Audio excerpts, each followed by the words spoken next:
Hallo Action-Fans! Willkommen bei Polizei Halt. Können Hochleistungsmotorräder der Polizei entkommen? Wie weit dürfen Polizisten gehen? All das erfahren Sie gleich. Bleiben Sie dran!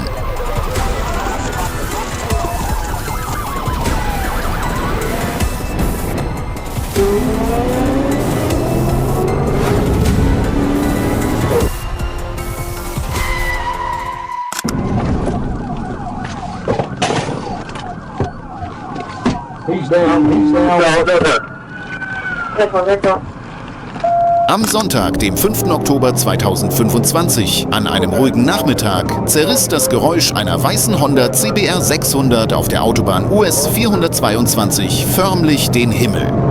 Trooper Brandon Walker erfasste das Motorrad mit einer Geschwindigkeit von 90 Meilen auf seinem Radar. Doch statt anzuhalten, gab der Fahrer Vollgas. So begann eine atemberaubende Verfolgungsjagd auf den Straßen der Stadt.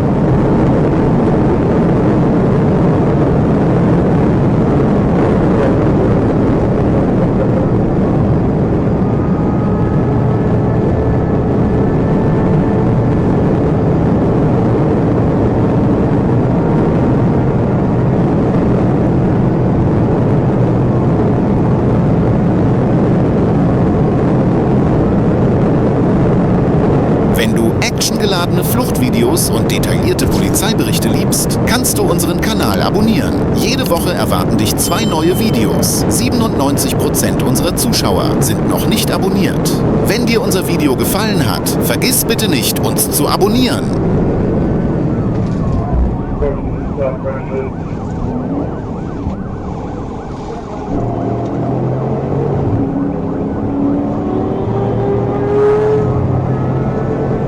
Innerhalb weniger Minuten erreichte die Geschwindigkeit 140 Meilen pro Stunde. Das Motorrad wechselte auf die Gegenfahrbahn, ignorierte rote Ampeln und raste sogar mit Vollgas durch einen Parkbereich in der Nähe des Lakeview Drive. Umstehende Familien und Kinder flohen entsetzt.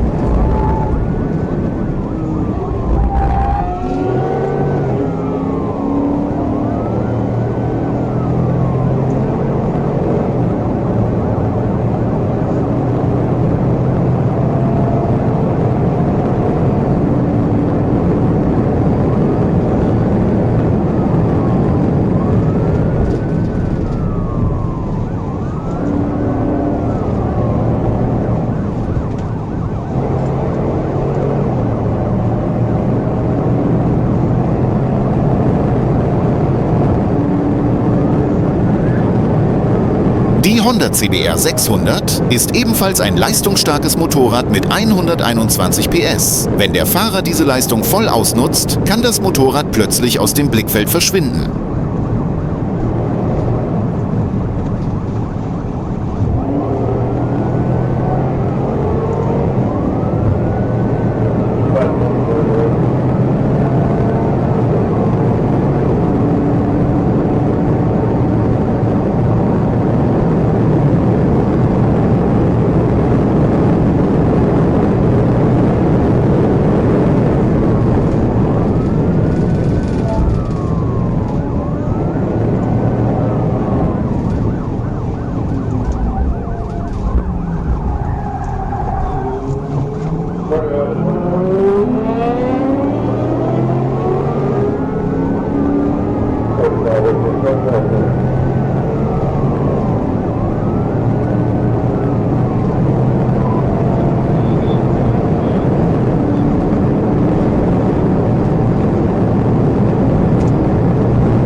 Während die Polizei in Deutschland die Verfolgung meist abbricht und den Verdächtigen später im Rahmen einer organisierten Operation festnimmt, versucht die Streife in den USA, das Fahrzeug durch sofortiges Eingreifen vor Ort anzuhalten.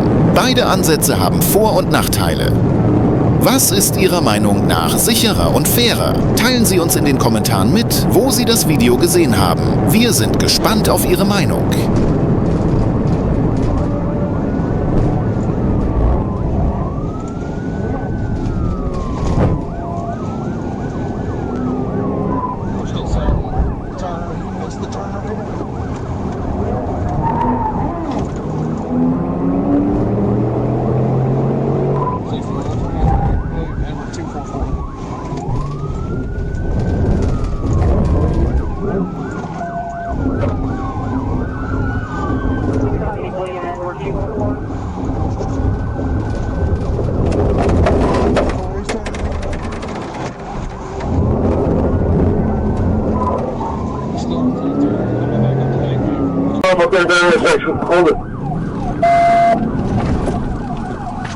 Als die Situation gefährlich wurde, sperrte Trooper Walker die Straße vollständig und stellte sein Streifenfahrzeug mit eingeschalteter Sirene vor den Fahrer. Der Fahrer bremste jedoch weder ab, noch änderte er seine Fahrtrichtung. Die Honda CBR 600 aus dem Jahr 2007 prallte mit hoher Geschwindigkeit gegen die vordere linke Seite von Walkers Fahrzeug und der Fahrer wurde auf die Wiese geschleudert. Trooper Walker und andere Beamte rannten innerhalb von Sekunden herbei, sorgten für Sicherheit und leisteten dem verletzten Fahrer erste Hilfe. Im Zusammenhang mit dem Vorfall wurden folgende Anklagen gegen ihn erhoben: Flucht, Verursachen einer Verfolgungsjagd durch die Polizei, fahrlässiges und rücksichtsloses Fahren, das eine schwere Gefahr darstellt, Überschreiten der Geschwindigkeitsbegrenzung, Missachten von Ampeln, Nicht-Anhalten, Fahren in falscher Richtung, Verlassen der Fahrspur und laut den damit verbundenen Behauptungen der Entzug der Fahrerlaubnis. Das Motorrad wurde vom Einsatzteam am Unfallort abgeschleppt und als Beweismittel sichergestellt.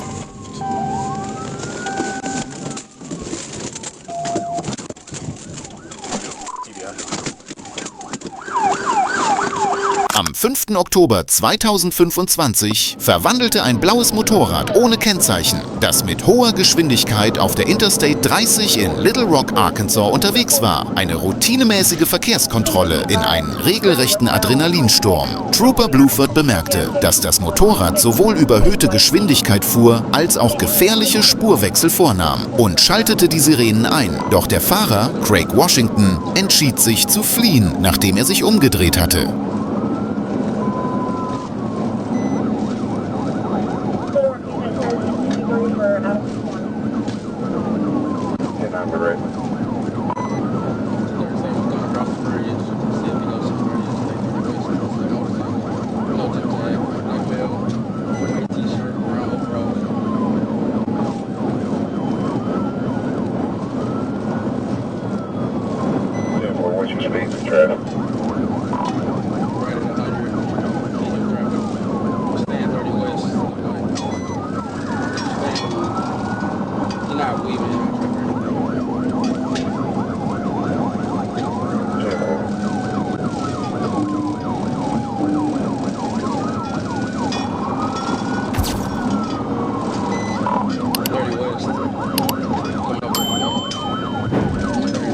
Washington erreichte eine Geschwindigkeit von etwa 193 km pro Stunde und schlängelte sich durch den Verkehr, wobei er sich nicht scheute, sogar den Seitenstreifen zu benutzen. Die Verfolgung dauerte vom 144. bis zum 133. Meilenstein an. Dann verließ Washington die Autobahn und fuhr in die Stadt hinein.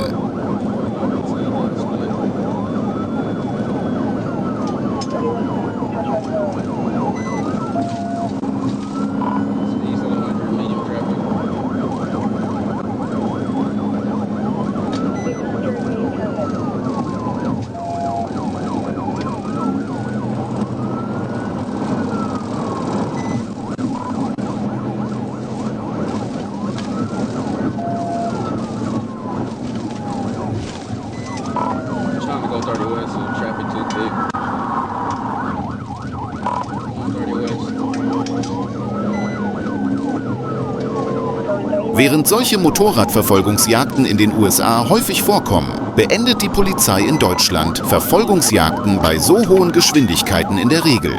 Denn statt das Leben der Fahrer zu gefährden, zieht sie es vor, sie später mit Hilfe von Kennzeichenerkennungssystemen zu fassen. Was ist Ihrer Meinung nach richtiger, sofort anzuhalten oder die Sicherheit in den Vordergrund zu stellen?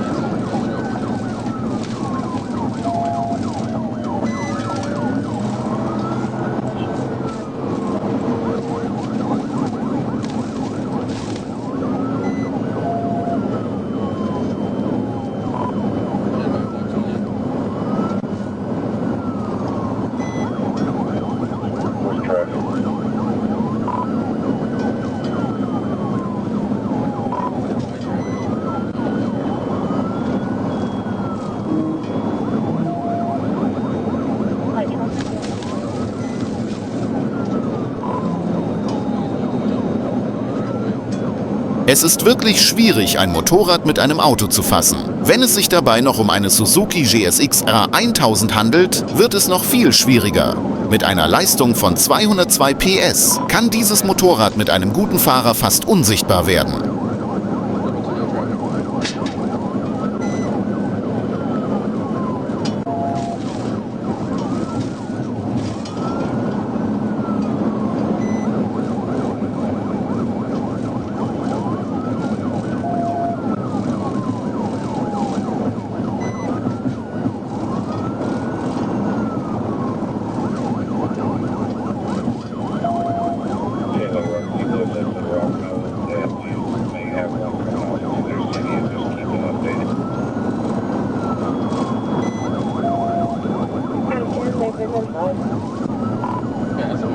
Laut Polizeiberichten wurde nach dem Anhalten des Motorrads kein verdächtiger Gegenstand oder eine Waffe bei dem Fahrer gefunden.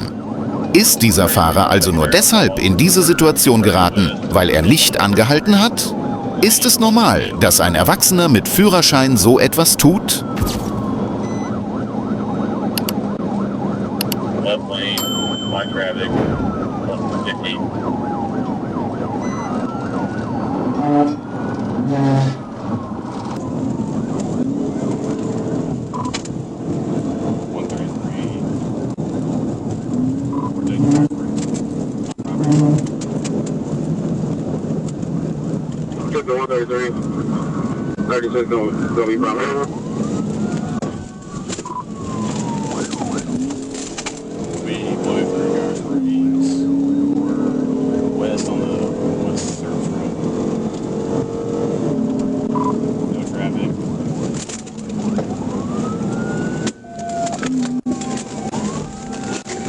Turning a right. Continuing westbound on Surf Road. White shirt, he's signaling this, but he's speeding. Der Fahrer hat wohl mit der Hand signalisiert, dass er anhalten würde, aber er wurde nicht langsamer und hielt nicht an. Die Polizisten setzten die Verfolgung fort.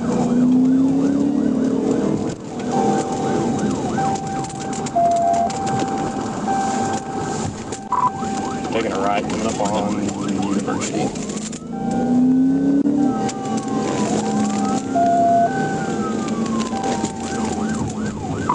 Speed's 30. We're at University in the Frankfurt Service Road.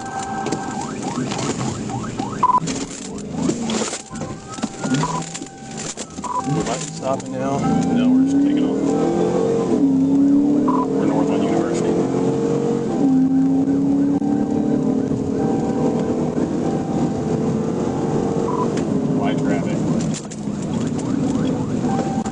Trooper Hyland schloss sich der Verfolgungsjagd an und den beiden Beamten gelang es, den flüchtigen Motorradfahrer auf der University Avenue in die Enge zu treiben. Washington gab jedoch nicht auf, sondern ließ sein Motorrad stehen und versuchte zu Fuß zu fliehen. Nach einer kurzen Verfolgungsjagd auf einer Wiese wurde er zu Boden geworfen und mit Handschellen gefesselt. Bei der Durchsuchung wurde keine Waffe gefunden, aber der Fahrer wurde sowohl wegen der Flucht mit dem Fahrzeug als auch wegen der Flucht zu Fuß festgenommen.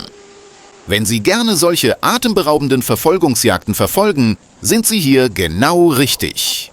Vergessen Sie nicht, das Video zu liken, den Kanal zu abonnieren und in den Kommentaren zu schreiben, aus welchem Land Sie zuschauen. Denn solche verrückten Verfolgungsjagden mit der Polizei gibt es gleich für Sie.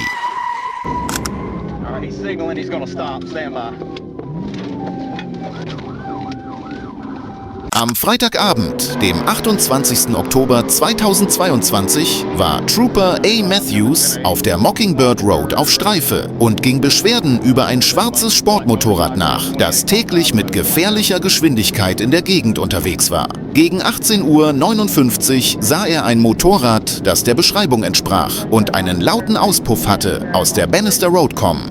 Das Motorrad überholte das vor ihm fahrende Fahrzeug, ohne den vorgeschriebenen Sicherheitsabstand einzuhalten und überholte dann in einem Bereich, in dem Überholen verboten war, mit hoher Geschwindigkeit. Matthews schaltete sofort seine Sirenen und Blaulichter ein und forderte den Fahrer auf, anzuhalten. Doch dieser gab Gas und versuchte zu fliehen. Die Verfolgungsjagd hatte offiziell begonnen. Clear to pass, clear to pass, clear to here pretty quick.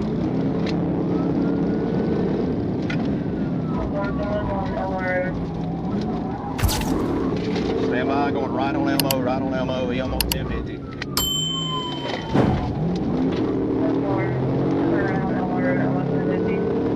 Notify Dawson County, notify Dawson County.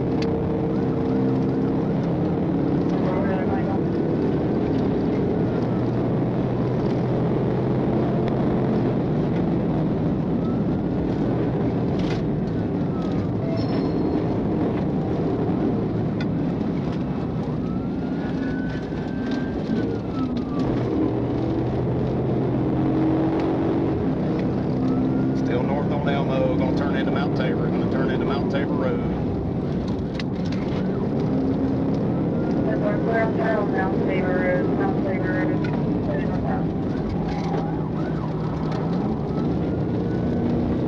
Alright, I believe we passed up Mount Tabor. I don't know the name of this road right here, stand by.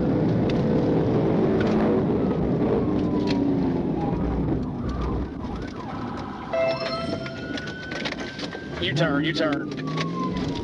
Das Fehlen eines Nummernschilds und von Rücklichtern erschwerte die Identifizierung des Motorrads. Der Fahrer wechselte sowohl die Fahrspur als auch überholte andere Fahrzeuge auf gefährliche Weise. Die Verfolgungsjagd führte über die Mockingbird Road zur Elmo Road und von dort weiter zur Westray Road. Trooper Matthews gelang es mit einer Taktik namens Kanalmanöver, das Motorrad fast zum Stillstand zu bringen. Doch der Fahrer entkam erneut mit einer abrupten Kehrtwende. Der zweite Versuch war erfolgreich. Das Motorrad musste auf die rechte Spur ausweichen und kam vollständig zum Stehen. Get on the ground. Get on the ground. Als Matthews aus seinem Fahrzeug stieg, sah er, dass der Fahrer Brandon Bailew seine Hände am Lenkrad hatte. Er zog seinen Taser, um einem möglichen Widerstand zu begegnen, und befahl ihm lautstark, sich auf den Boden zu legen. Bailew befolgte die Anweisungen und wurde mit Handschellen gefesselt. Der Beamte stellte jedoch fest, dass das Verhalten des Fahrers unter dem Einfluss von Drogen stand. Übermäßiges Schwitzen, erweiterte Pupillen, Kieferkrämpfe, Reflexstörungen und zusammenhangloses Sprechen. Nach einer Untersuchung wurde Bailew auch wegen Fahrens unter Drogeneinfluss festgenommen. Bei der Überprüfung seiner Identität stellte sich heraus, dass sein Führerschein suspendiert war und in verschiedenen Bundesstaaten aktive Haftbefehle wegen Verstoßes gegen Bewährungsauflagen vorlagen.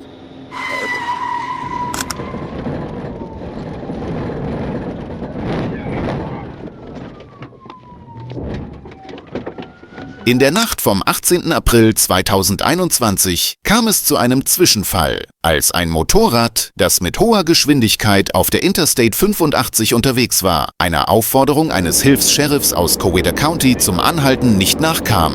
Der Deputy nahm die Verfolgung auf der südlichen Fahrbahn der I-58 auf und setzte sie bis zur Ausfahrt GA 34 fort, musste die Verfolgung jedoch auf Anweisung der Zentrale abbrechen.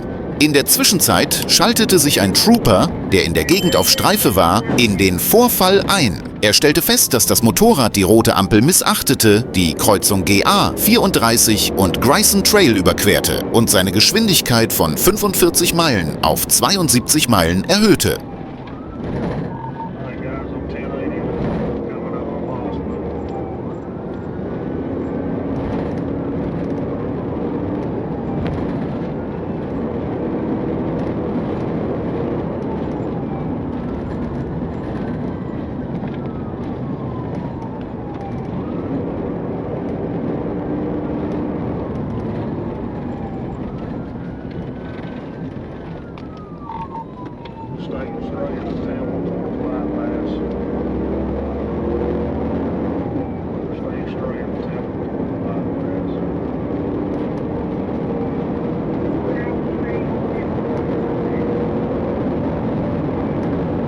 Der Fahrer fuhr dann auf die Autobahn GA 16 und erhöhte seine Geschwindigkeit auf über 90 Meilen. Rotlichtverstöße, falsche Spurwechsel und gefährliche Manöver im Verkehr machten die Verfolgungsjagd noch riskanter. Der Trooper versuchte den Fahrer durch Verringern seiner Geschwindigkeit und Ausführen eines Kanalmanövers an den Straßenrand zu drängen, was jedoch misslang.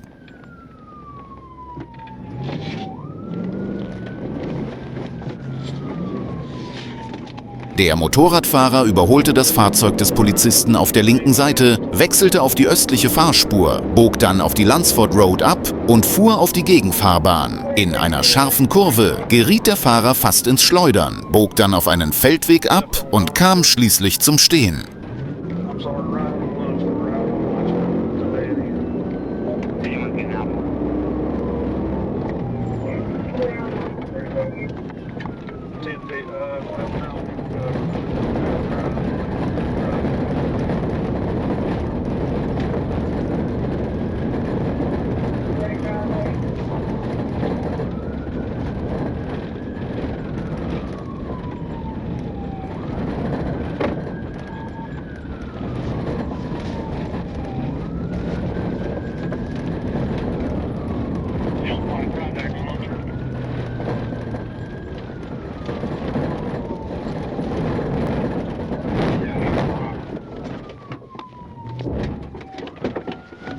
Als der Fahrer Marcus Wilson Boyd vom Motorrad stieg, zog der Beamte seine Waffe und forderte ihn auf, sich zu ergeben. Als Boyd zögerte, drückte der Beamte ihn mit dem Fuß zu Boden, um ihn außer Gefecht zu setzen, und legte ihm Handschellen an. Bei ihm wurden keine illegalen Substanzen gefunden. Jedoch wurde eine legal mitgeführte Pistole der Marke Taurus entdeckt. Wilson Boyd wurde am Tatort festgenommen und ins Gefängnis von Coweta County gebracht. Marcus Wilson Boyd wurde wegen Flucht vor der Polizei, gefährlichen Fahrens, Geschwindigkeitsüberschreitung und Missachtung einer Ampel vorbestraft. Der Vorfall ging als eines der eindrucksvollsten Beispiele für die Gefahren, die sich auf amerikanischen Autobahnen innerhalb von Sekunden ändern können, in die Annalen ein. Was hätten Sie getan, um eine so riskante Verfolgungsjagd zu beenden? Schreiben Sie einen Kommentar und teilen Sie uns mit, wo Sie diese verrückten Verfolgungsjagden verfolgt haben. Das nächste Video wird vielleicht noch unglaublicher. Bis bald!